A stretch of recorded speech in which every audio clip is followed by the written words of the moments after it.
So, as we go into spring, but also in general, what can pond keepers do to help with the fish's immune system?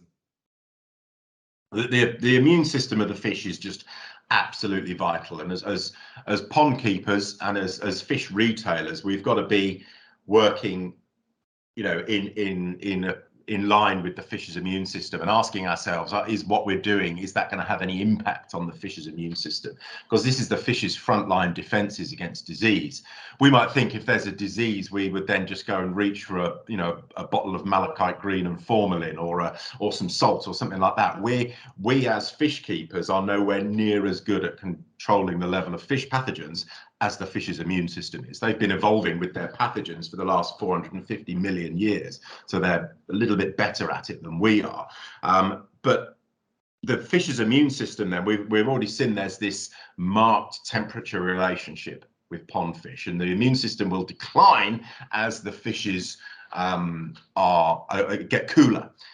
But the activity of the pathogens generally declines as the water temperature gets cooler.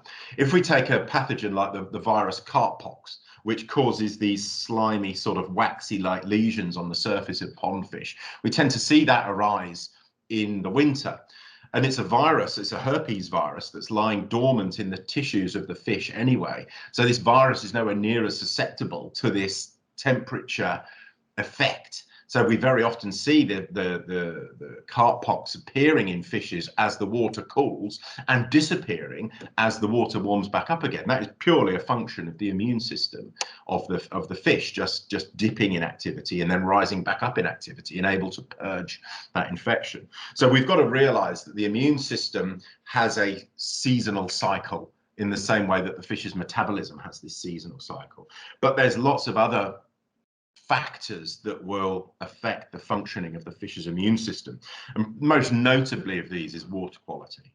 If we're keeping our pond fish in, if we haven't done a water change on the pond in the last 6 years and the pH has just been going slowly down and down and down, that's going to stress the fish. The fish is going to mount the physiological stress response, which leads to the production of a hormone called cortisol, which sort of helps, it mobilizes energy reserves to help the fish deal with the demands of too low a pH or too high an ammonia level, too high a nitrite level, for example. Just these typical water quality problems that we're all aware of. But the fish has to adapt to those at a cost. And that adaptation doesn't just happen, that needs orchestrating by something, and it's orchestrated hormonally, and cortisol lies at the heart of the sort of the mounting of that response to deal with the demand of poor water quality. One of the impacts, though, of this raised circulating level of cortisol is a depression of the immune system. Because what this hormone is doing is it's channeling resources from non-essential systems like reproduction, like the immune system, like growth, and say, right, we don't need to be using our energy reserves on these non-essential systems now. We've got to be using our energy reserves on dealing with the demands that are placed on us by this poor water quality. So it's, like if you're doing your household budgets, and if you're suddenly getting a bit tight on money, then you suddenly cancel the Sky bill and maybe get a cheaper car and things, and non-essential stuff gets put to one side in the face of essential stuff like heating your house and feeding your family. They come first. And the fish is doing the same sort of thing in response to a stressor. So that is then going to be, that's one of the inappropriate environment is going to then stress the fish, which we know from loads and loads of research in a vast range of animals. If you stress an animal, its immune system will become depressed over time, and thus it's more susceptible to pathogens. Also, then, feeding a good quality food is important, because if the fish is not getting a balanced diet in terms of the macro and micronutrients, the minerals and vitamins that it needs and stuff, again, that's placing a different kind of stress. So again, the stress response has to be mounted in order to deal with that demand. There's a link as well between food and water quality. If we're feeding too much food, if we're feeding a really poor quality indigestible food, that's then going to go and pollute the water, leading to poor water quality.